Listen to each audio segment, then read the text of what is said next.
வணக்கம் தலைமைகளே. காலையிலே ஒரு மகிழ்ச்சியான செய்தி. இன்னைக்கு நான் வேலை ஒன்றை பேசலான்னு தான் எடுத்து வச்சேன். ஆனால் ஒரு நல்ல மகிழ்ச்சியான செய்தி கொடுக்கணுமே அதிகாலையிலன்னு சொல்லி இந்த தலைப்பை கொண்டிருக்கேன். அதாவது ஹமாஸ் இயக்கம் கதறல் உடன் ஒரு விண்ணப்பத்தை கொடுத்துருக்காங்க. அது இப்போ சண்டை நிறுத்த ஒப்பந்தம் இருக்கு, நாங்கள் சும்மா தான் இருக்கோம், ஆயுதம் பக்கம் நாங்கள் போறதே இல்லை, நாங்கள் ஒன்றுமே பண்றதில்லை, குழந்தைகளெல்லாம் கொள்றதில்லை, நெஞ்சை நிமித்துறதில்லை. ஆனாலுமே இந்த சமயத்திலும் இஸ்ரேல் தொடர்ச்சியாக எங்கள் தலைவர்களையும் அவர்களின் அப்பாவி குடும்பத்தையும், மனைவி மகளோட உட்பட குடும்பத்தையும் எங்கள் இயக்க பயங்கரவாதியும் கொள்கிறார்கள், எங்கள் மக்களையும் கொள்கிறார்கள். உலகமே உங்களுக்கு கண் இல்லையா, இதை பார்க்க மாட்டீங்களா, கேட்க மாட்டீங்களான்னு சொல்லி ஒரு பெரிய அழுகையோட ஒரு விண்ணப்பம் வந்திருக்கு அந்த பயங்கரவாத இயக்கத்திலிருந்து. முதல்ல தலைகீழா இருந்தானுங்க, பாருங்க எப்படி இருந்தா அவர்கள் எப்படி மாறிட்டாங்கன்னு சொல்லி. இந்த சம்பவம் 2 தினம் முன்பு நடந்துச்சு. நான் சனிக்கிழமை பேசிட்டு இருக்கேன், 2 தினம் முன்னாள் நடந்துச்சு. ஹமாஸ்ல ஆயுத பிரிவு அப்படிங்கிறது இஸ்ஸல்தீன் அல் ஹசம் பிரிகேட், அது தலைவர்கள் எல்லாத்தையுமே கொண்டுட்டாங்க, ஒருத்தருமே மிச்சம் இல்லை. இப்போ அந்த அமைப்பின் ராஃபா பகுதியின் தலைவன் முகமது அல் ஹவ்லி இவனுடைய பெயர். இப்போ இவன் செயல்பாட்டில் இல்லை, இப்போ யாருமே அங்கே எந்தவித செயல்பாட்டுமே இல்லாமல் தான் இருக்கானுங்க. இவன் வீட்டில் இருக்கும்போது இவனுடைய மனைவி மற்றும் மகள், அதுபோக ஒரு 16 வயது பிள்ளை, பெண் பிள்ளை, அதுபோக ஒரு 3 பேர், மொத்தமாக கணக்குப்பட்ட 7 பேர் வருது. அவங்க வீட்டுக்குள்ள இஸ்ரேல் நடத்திய தாக்குதலில் அப்படி ஒரு வீடு இருந்துச்சானே தெரியல, வீடு அப்படியே சிதறி போச்சு. உள்ளே இருந்தவங்க எல்லாமே சிதறி பலியாயிட்டாங்க. இதுதான் ஹமாஸ் வேண்டுகோள் விடுத்தது. அதாவது எங்க தலைவர்கள் சும்மா இருக்காங்க, குடும்பம் வேற, அப்பாவி குடும்பம், மகள்லாம் இருக்காங்க, மனைவி இருக்காங்க, எந்த வித தயவு தாட்சிணியம் இல்லாம போர் நிறுத்தத்தை மீறி கொண்டிருக்காங்கிறாங்க. அதுபோக 6 ஹமாஸ் பயங்கரவாதிகளை அதே தினத்தில் இஸ்ரேல் ராணுவம் சுட்டு கொண்டிருக்காங்க. அதுக்கு என்ன விளக்கம் கொடுக்குறாங்க இஸ்ரேல்னா, அவங்க இந்த எல்லை கோடு, மஞ்சள் எல்லை கோடு இருக்கு, இந்த பக்கம் நாங்கள் இருக்கோம், அந்த எல்லை கோட்டுக்கிட்ட வந்தானுங்க உடனடி அச்சுறுத்தல்பாங்க, இம்மீடியட் த்ரெட். அதாவது அவன் வருவான், திடீர்னு ஏதோ ஒன்று பண்ணுவான், அதனால அவர்களை சுட்டுக்கொண்டா பண்ணாங்க.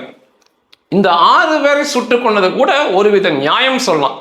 அவன் வரான், ஒரு அச்சுறுத்தல், அவன் அப்படிதான் பண்ணுவானுங்க, திடீர்னு ஏதாவது புனித போர் பண்ணிடுவானுங்க, அவனை கொண்டது நியாயம் அந்த 6 பேர்த்த. ஆனா இந்த தலைவனையும் அவர்கள் குடும்பத்தையும் ஏன் கொண்டாங்கன்னு இப்போ வரைக்கும் இஸ்ரேல் விளக்கம் தரல. ஆனா நிச்சயமாக பின்னணியில ஏதாவது ஒன்று இருக்கும். இப்படி குடும்பத்தோட கொடூரமா பயங்கரமா கொண்டிருக்காங்க. இதோட புகைப்படம் இருக்கு. இன்னொரு கொஞ்ச நாளைக்கு எனக்கு முதல்ல ஒரு தடை கொடுத்தாங்க இல்லையா, அது 90 நாட்களுக்கு என்னை அவங்க பார்ப்பாங்க. அதனால 90 நாட்களுக்கு அதிக பிரச்சனை எல்லாம் பண்ணிக்கிறேன். ஏன்னா நான் பேசுறதே சண்டை, போர், ரத்தம், சாவு, இப்படிதான் பேசிக்கிட்டே இருக்கேன். அதனால புகைப்படம் இந்த ஒரு 90 நாளைக்கு வேண்டாம், அதுக்கப்புறம் அது ஒரிஜினல் புகைப்படம்லாம் சேர்த்தலாம். இப்படி கொள்றாங்க, நீங்க யாரும் எதுவும் கேட்க மாட்டேங்கிறீங்க. இந்த சண்டை நிறுத்த ஒப்பந்தம் அக்டோபர் 10 வந்துச்சு. அதுக்கப்புறம் இந்த காலகட்டத்தில் மட்டும் 400 பேர்த்த கொண்டிருக்காங்க இஸ்ரேல் ராணுவம், அதுல 100 பேர் குழந்தைகள். நீங்க யாருமே கேட்க மாட்டீங்களான்னு சொல்லிட்டு அதுக்கடுத்து அவங்க ட்ரம்ப்புக்கு இந்த வேண்டுகோளை வச்சிருக்காங்க. ட்ரம்ப் நீங்க தான் பண்ணணும், நீங்க தான் இந்த சண்டை நிறுத்தத்தை கொண்டு வந்தீர்கள்னு சொல்லி கேட்டிருக்காங்க. இருந்து யார்கிட்ட போய் கேட்கிறாங்க? இதுக்கு காரணமா இருப்பவரே ட்ரம்ப் தான். இந்த ஈரான் விஷயத்துல எனக்கு பிடிக்கல ட்ரம்ப்போட நடவடிக்கை, அடிச்சிருக்கணும். ஆனா இஸ்ரேல் விஷயத்துல ட்ரம்ப்போட நடவடிக்கை வேறு விதமா இருக்கு. அவர் ஈரான் நடந்துகிட்டது வேற, இஸ்ரேலுக்காக நடந்து கொள்வது நிச்சயமா வேற. இன்னைக்கு தான் அவனுக்கு நியாயம் கேட்டிருக்காங்க ட்ரம்ப் கிட்ட ஹமாஸ் பயங்கரவாதிகள். இதே தினம் இன்னைக்கு தான் ட்ரம்ப் நிர்வாக தரப்புல இந்த காசாவை நிர்வகிக்க போர்ட் ஆஃப் பீஸ் அப்படிங்கிற ஒரு கமிட்டி அதை அறிவிச்சிருக்கிறாங்க, அதோடைய பெயர்களை. அதுபோக அந்த காசாவை பாதுகாக்க ISF இன்டர்நேஷனல் ஸ்டேபிலைசேஷன் ஃபோர்ஸ் அதையுமே அறிவிச்சிருக்காங்க, இன்னைக்கு தான் அறிவிச்சிருக்கிறாங்க. அது ஹமாஸ் தலையில் இருந்த பலத்த அடி.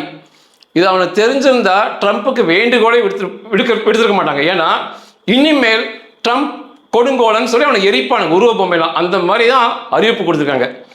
இந்த சண்டை நிறுத்த ஒப்பந்தம் வந்தது வந்து அமெரிக்கா, இஸ்ரேல், ஹமாஸ் இந்த 3 பேர்த்துக்கு இடையில வந்தது. அமெரிக்கா தான் இது செய்து கொடுத்தது. இதுல அநேக இஸ்லாமிய அரபிய நாடுகள் பங்கு பெற்றன. இந்த ஒப்பந்தம் நடந்த இடம், பேச்சுவார்த்தை நடந்த இடம் வந்து எகிப்து மற்றும் கத்தார். இந்த 2 இடத்துல தான் இந்த பேச்சுவார்த்தை நடத்தினாங்க.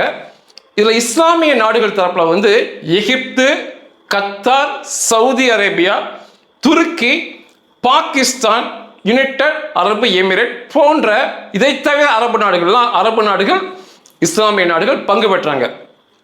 அப்போ வந்து ஹமாஸ் தரப்புல சொன்னது வந்து எங்கள் மண்ணை ஒரு இஸ்லாமியர்கள் தான் ஆள வேணும். காசாக்குள்ள வந்து இந்த போர்ட் ஆஃப் பீஸ் நீங்களாம் அறிவிக்கிற நபர்கள் இஸ்லாமியர்களாக அரபியர்களாக இருக்க வேண்டும். எங்கள் மண்ணை நாங்கள் தான் ஆள வேண்டும். ஒன்று. இரண்டாவது வந்து பாதுகாப்பு படை, காசாக்குள்ள வர பாதுகாப்பு படை அதே மாதிரி தான் இஸ்லாமியர்களுக்கும் அரபியர்களுக்கும் தான் இடம். கிறிஸ்தவர்கள், இந்துக்கள் வரக்கூடாது. இதுதான் அவனுக்கு சொன்னது. அப்படிங்கும்போது அப்போ ட்ரம்ப் ஒன்றுமே அதுக்கு பதில் பேசலை. அப்போ வந்து ட்ரம்ப் ஒரு வாயவே திறக்கல. உடனே அவனுக்கு என்ன பண்ணாங்கன்னா, இது வந்து ஹமாஸுக்கு கிடைத்த வெற்றி, இஸ்லாத்துக்கு கிடைத்த வெற்றி, அரபியர்களுக்கு கிடைத்த வெற்றி, நாங்கள் தான் எங்கள் மண்ணை ஆள வேண்டும். ட்ரம்ப் வந்து கப் சிப்னு இருந்துட்டாரு அப்படின்னு பெரிய கொண்டாட்டமாக கொண்டாடினானுங்க. காசாக்குள்ள பெரிய கொண்டாட்டம் கொண்டாடினானுங்க. எங்கள் மண்ணை நாங்கள் தான் ஆளுவோம். அப்போ எங்கால் இருக்கும்போது ஈஸியாக ஏமாற்றிக்கிட்டு போய் திரும்ப இஸ்ரேல்கிட்ட பிரச்சனையை கொடுக்கலாம் அப்படிங்கிற எண்ணத்தில் இருந்தானுங்க. ட்ரம்ப் வந்து 20 கட்ட அம்ச திட்டத்தை அறிவிச்சார். முதல் மிகப்பெரிய ஒரு ராஜதந்திர நடவடிக்கையாக பார்க்கப்பட்டுச்சு. முதல் கட்டளை என்னன்னா, நீ பிடிச்சு வச்சிருக்கிற பிணை கைதிகள், யூத பிணை கைதிகள், சடலங்கள், உயிரோட்டங்கள் நீ முதல்ல கொடுத்துடணும். முதல் கட்டளையே இதுதான். அது கடுத்துதான் மிச்சம் எல்லாமே வரும் அப்படின்ட்டு. அப்படி அவனுக்கு வேற வழி இல்லை. ட்ரம்ப்பை முழுசா நம்பிக்கிட்டு, ஏன்னா கூட இத்தனை இஸ்லாமிய நாடுகள் இருக்கு, இவங்க சொல்றதை தவிர ட்ரம்ப் எதுவும் கேட்க மாட்டான்ட்டு ஒரே ஒரு சடலத்தை தவிர மீதம் அனைத்து பிணை கைதிகளுமே ஒப்படைச்சிட்டாங்க ஹமாஸ்ல இருந்து. இது இன்னொரு ஒரு முக்கியமான விஷயம் இருக்கு. இந்த பழைய நீண்ட வருஷத்துக்கு முன்னால பிடிக்கப்பட்ட ஒரு இஸ்ரேலிய பிணை கைதி சடலம், அதை கூட அவனுக்கு ஒப்படைச்சானுங்க. ஆக மொத்தம் இன்னைக்கு வந்து ஒரு சடலம் தவிர எல்லாமே இந்த பக்கம் இஸ்ரேல் பக்கம் வந்து அந்த பிரச்சனை முடிஞ்சாச்சு. இதுக்கப்புறம் வந்து அடுத்த கட்டம் வந்து அந்த காசாவை புதுப்பித்து தர வேண்டும், கட்டித்தர வேண்டும். சர்வதேச பாதுகாப்பு படை உள்ள போய் இஸ்ரேலுக்கும் காசாக்கும் இடையில இருக்கணும், காசாவை பார்த்துக்கணும். இதுல வந்து ஹமாஸ் சொன்னது வந்து எங்கள் மண்ணை நாங்கள் இஸ்லாமியர்கள், அரபியர்கள் தான் ஆள வேண்டும் இப்படின்னு தான் சொல்லியிருந்தாங்க. அவர்களுக்கு கிடைத்த வெற்றியா பார்க்கப்படுச்சு. இன்னைக்கு அதோட பெயர்கள் எல்லாம் ட்ரம்ப் நிர்வாகம் அறிவிச்சிருக்கு. மிகப்பெரிய பேரிடியாக இது ஹமாஸுக்கு அமைஞ்சிருக்கு. முதல்ல வந்து போர்ட் ஆஃப் பீஸ், இவங்க வந்து காசாவை கட்டித்தர போகிறவர்கள், அதோட பெயர்கள் வந்திருக்கு. இதுல 2 வந்து போர்டு இருக்கு. ஒன்று எக்ஸிக்யூட்டிவ் போர்டு, முக்கியமான ஆட்கள் இருப்பது. இன்னொன்று காசா எக்ஸிக்யூட்டிவ் போர்டு, இது இரண்டாவது, அதற்கு சின்னது, அதற்கு அடுத்த நிலைமையில் உள்ள ஆட்கள் இருப்பது. இந்த எக்ஸிக்யூட்டிவ் போர்டில் இருக்கவங்க தான் ரொம்ப ரொம்ப ரொம்ப முக்கியம். ஏற்கனவே வந்து ட்ரம்ப் வந்து இங்கிலாந்து பிரதம மந்திரி டோனி பிளேயர் தான் இதில் இருப்பார்னு சொல்லி ஏற்கனவே அறிவிச்சிருந்தாரு. அதை வந்து ஹமாஸ் ஏற்றுக்கொள்ளவே இல்லை, இஸ்லாமிய நாடுகளும் ஏற்றுக்கொள்ள. டோனி பிளேயர் வந்து ரொம்ப அடித்தார் அந்த காலத்தில் இஸ்லாமிய நாடுகளை. அதனால அவருக்கு இங்கே இடம் இல்லை, அவர் வரவே கூடாதுன்னாங்க. ஓகே, அப்பவுமே வந்து ட்ரம்ப் எதுவுமே பேசலை, அமைதியாக இருந்துக்கிட்டாங்க. இன்னைக்கு வந்து அது வந்து முக்கியமான முதல் நபர் அமெரிக்காவுடைய வெளியுறவுத்துறை அமைச்சர் மார்க்கோ ரூபியோ ஒன்று. இரண்டாவது அமெரிக்காவுடைய சிறப்பு தூதுவர், பேச்சுவார்த்தை நிபுணர் ஸ்டீவ் விட்காப், இவர் ஒரு யூதர், இவர் இரண்டாவது. மூன்றாவது ட்ரம்பின் மருமகன் ஜாரெத் குஷ்னர், இவருமே ஒரு யூதர், மூணாவது. நான்காவது இங்கிலாந்து முன்னாள் பிரதம மந்திரி டோனி பிளேர், இவரை தான் வேண்டாம், டோனி பிளேர் நாலாவது. ஐந்தாவது அப்பல்லோ குளோபல் சிஇஓ, அந்த அப்பல்லோ அமெரிக்காவில், நம்ம அப்பல்லோ இல்லை, மார்க் ரூவன், இவர் வந்து ஐந்தாவது. ஆறாவது வந்து வேர்ல்டு பேங்க் தலைவர், உலக நிதி தலைவர், அவர் அஜய் பங்கா, இவர் வந்து ஒரு இந்தியர். இவருடைய தகப்பனார் இந்திய ராணுவ லெப்டினன்ட் ஜெனரல் இவர். இதற்கடுத்து வந்து முன்னாள் ட்ரம்பின் பாதுகாப்பு ஆலோசகர் ராபர்ட் கேப்ரியல். இவர் தான் முக்கியமான எக்ஸிக்யூட்டிவ் போர்ட் உறுப்பினர்கள். ஒரே ஒரு இஸ்லாமியருக்கு இடமில்ல, ஒரே ஒரு அரபியருக்கு இங்கே இடமில்லை. அவனுங்க சொன்னது வந்து இஸ்லாமியர்கள் தான் எங்களை ஆள வேண்டும், நாங்கள் டோனி பிளேர் வரவே கூடாதுன்னாங்க. ஆனால் நேர்மாறா முழுக்க முழுக்க கிறிஸ்துவர்கள் இதில் பங்கு பெறாத, இந்த பேச்சுவார்த்தையில் பெரிதும் விருப்பம் காட்டாத இந்தியாவை சேர்ந்தவருக்கு முக்கியமான பதவி கொடுக்கப்பட்டிருக்கு, அஜய் பங்காவிற்கு. அதை கேட்கவே இல்லை, இந்தியாவுமே கேட்கல, கேட்காம அவருக்கு கொடுத்துருக்காங்க. இரண்டாவது வந்து இதற்கு அடுத்த காசா எக்ஸிக்யூட்டிவ் போர்டு ஒன்று அறிவிச்சிருக்காங்க. அதில் வந்து இதில் இருக்கிற அதே ஸ்டீவ் விட்காப், அதே ஜாரேத் Kushner, Dhoni black, mark Ruwan, இவங்கெல்லாம் முதல்ல இருக்கவங்க தான். அதுக்கடுத்து துருக்கியுடைய வெளியுறவுத்துறை அமைச்சர் ஹக்கான் ஃபிதான், கத்தாரை சேர்ந்த பேச்சுவார்த்தை நிபுணர் அலி தாவ்தி மற்றும் எகிப்தை சேர்ந்த உளவு பிரிவு தலைவர் எகிப்து. இவர் ரொம்ப முக்கியமான ஆள், பேச்சுவார்த்தை ரொம்ப பெரிய பங்கு எடுத்துக்கிட்டாரு. அதிகமாக இஸ்ரேலும் இவரும் பேசிக்கிட்டு தான் எல்லா முடிவும் எடுக்கிறாங்க. எகிப்து உளவு பிரிவு தலைவர் ஹாசன் ரஷீத் மற்றும் யுஏஇ யுனைடெட் அரபு எமிரேட் மினிஸ்டர் ரீம் அல் ஹசியா மற்றும் இஸ்ரேலை சேர்ந்த ஒரு வியாபாரி யக்கீர் காபே மற்றும் யுஎன்ஐ சேர்ந்த இருவர், இவங்க வந்து அடுத்தது இருக்காங்க. இதில் வந்து இதை மொத்தமாக இந்த இரண்டு கமிட்டிக்கும் முதல் தலைவர் டொனால்ட் ட்ரம்ப் தான். இரண்டாவது இது இரண்டுக்குமே வந்து வழிகாட்டுறதுக்கூடிய அந்த இடத்துல இருந்து ஒருத்தங்க வழிகாட்டணும், அந்த பகுதியை சேர்ந்த, அதற்கு வந்து இந்த பாலஸ்தீனத்தை சேர்ந்த இந்த வெஸ்ட் பேங்க்ல இருப்பார் அலி சாத் என்ற நபரை நியமிச்சிருக்காங்க. இந்த நபர் வந்து ஹமாஸுக்கு சுத்தமாக ஆகாத நபர், அவரை நியமிச்சிருக்காங்க. இதுல பெரிதும் எதிர்பார்க்கப்பட்ட பாகிஸ்தானுக்கு இதுல பங்கு இல்லை முதல்ல. இரண்டாவது முக்கியமான கமிட்டியில, முதல் கமிட்டியில இஸ்லாமியர்களுக்கு அரபியர்களுக்கு இடமே இல்லை. இரண்டாவது சின்ன கமிட்டியில் வேணா இந்த பேச்சுவார்த்தையில் பங்கு பெற்ற நாடுகள்ல ஆளுக்கு ஒரு பதவியை கொடுத்துருக்காங்க. அதுலேயுமே பாகிஸ்தானை சேர்ந்த யாருக்குமே இந்த ரெண்டுலையுமே இடம் இல்லை. இதில் தலையிடாத ஒரு இந்தியருக்கு முக்கியமான கமிட்டியில் இடம் கிடைச்சிருக்கு. இது ஒரு மிகப்பெரிய ஏமாற்றமாக ஹமாஸுக்கு பார்க்கப்படுது. ஏன்னா ஹமாஸ் வந்து காசானா ஹமாஸ் தான். அப்போ அவர்களை சேர்ந்த ஒரு நபருக்கு இடம் கிடைக்கும் நம்பிட்டு இருந்தாங்க.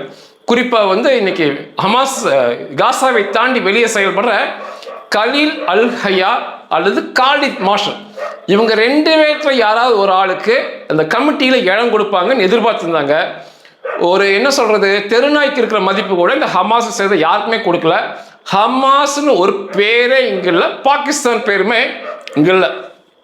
இரண்டாவது மிக முக்கியமானது ISF, இன்டர்நேஷனல் ஸ்டேபிலைசேஷன் ஃபோர்ஸ், சர்வதேச அமைதி படை.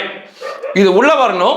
இதற்குமே வந்து ஹமாஸும் இஸ்லாமிய அரபு நாடுகள் என்ன சொன்னாங்கன்னா, ஹமாஸ் அந்த பகுதியை நிர்வாகம் பண்ண இஸ்லாமிய அரபு நாடுகள் சேர்ந்த பாதுகாப்பு இராணுவ வீரர்கள் தான் போகணும்.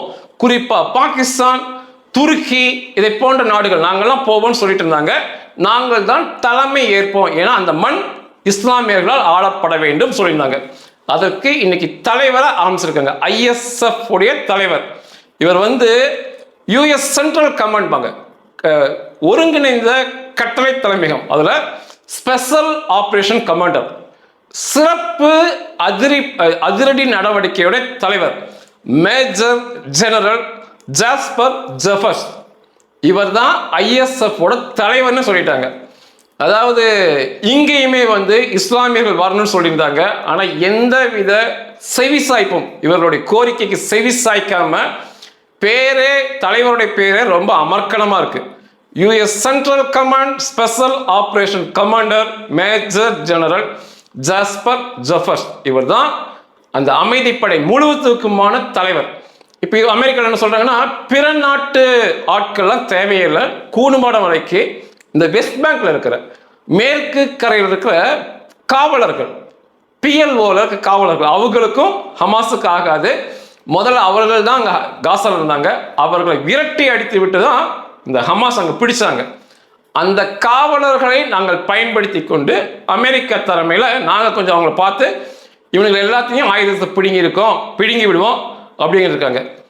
இது இன்னைக்கு மிகப்பெரிய கொந்தளிப்பை ஹமாஸ் தரப்பில், அது போக இஸ்லாமிய அரபிய பயங்கரவாதிகள் தரப்பில் கொடுத்துருக்கு. நம்ப வச்சு கழுத்தெடுத்துட்டாங்க. இந்த மாதிரி பிணைக்கைதிகளை கேட்டாங்க, எல்லாத்தையுமே கொடுத்துட்டோம், தொடர்ச்சியாக கொலை செய்கிறாங்க. எங்கள் தலைவன் குடும்பத்தை கொல்றாங்க, 400 பேர் மக்களை கொண்டுட்டாங்க. எந்த வித காசானாவே ஹமாஸ் தான். எங்களுக்கு ஒரு சின்ன பதவி கூட இந்த கமிட்டி எதுலையுமே வழங்கலை. நாங்கள் சொன்னது இஸ்லாமியர்கள் அரபியர்கள் இந்த மண்ணை ஆள வேண்டும் சொன்னோம். அதுக்கு நேர்மாறாக கிறிஸ்தவர்கள் முழுக்க இருக்காங்க. இந்த பதவியை கேட்காத ஒரு இந்தியருக்கெல்லாம் கொடுத்துருக்காங்க, கொண்டு போய் எங்களை புறக்கணிச்சிட்டாங்கன்னு சொல்லி இன்னைக்கு அது மிகப்பெரிய ஹாட் டாப்பிக்காக அந்த பகுதியில் போகுது. இந்த செய்திகள் நிச்சயமாக இங்கே படிக்க முடியாது. ஹமாஸ் வெற்றினா தான் இங்கே செய்தியாக எழுதுவானுங்க, எல்லாம் பேசுவானுங்க வரிசையாக ஒருத்தர் கேட்டிருந்தாரு, ஏதோ ஒருத்தன் பேசிக்கிட்டே இருக்கான் ஹமாஸ் வெற்றி பெற்றிருக்குன்னு சொல்லி.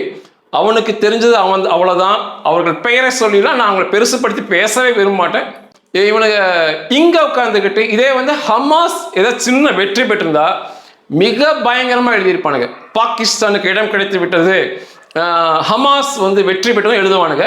இன்னைக்கு ஒரு இந்தியருக்கு மிகப்பெரிய பதவி கிடைச்சிருக்கு, அதை கூட இங்கே எழுத மாட்டாங்க, நிச்சயமாக சொல்ல முடியும். ஆனாலுமே இதெல்லாம் நம்ம காலையிலேயே கேட்கறதுக்கு நம்ம ஒரு சந்தோஷமான செய்தியாக இருக்கும். ஏன்னா ஹமாஸ் கதறுவது ஒரு இனிப்பான, நம்ம காதுக்கு ரொம்ப இனிப்பாக இருக்கும் அவன் கதற. அதனால தான் காலையே பேசுனேன். ஒன்னேன்னு சொல்கிறேன், ஏன் இப்படி வன்மத்தோட பேசுகிறேன்? இது ஒரு பக்கம் நியாயம் இல்லாத போல தெரியுது.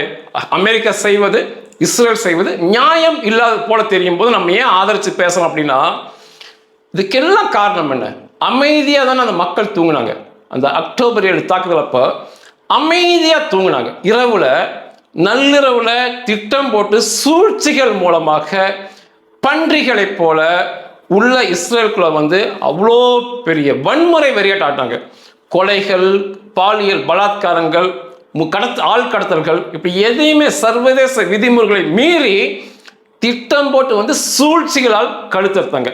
இன்னைக்கு இவர்களோட நேரம். திட்டம் போட்டு நம்ப வச்சு படிப்படியா ஹமாஸ் என்ற ஒன்றை இல்லாமல் நறுக்கி கொண்டே இருக்கிறாங்க. அவருடைய கதறல் சத்தம் எனக்கு எப்படி காதில் தேன் பாய்ந்தது போல இருக்கு. அவன் தப்பு பண்ணா அதுக்கு பதிலாக 1000 மடங்கு திருப்பி கொடுத்துக்கிட்டே இருக்காங்க. நிச்சயமா இந்த விஷயத்துல இஸ்ரேல் விஷய நிலைப்பாட்டில் ட்ரம்ப் நான் நிச்சயமா பாராட்டுவேன்.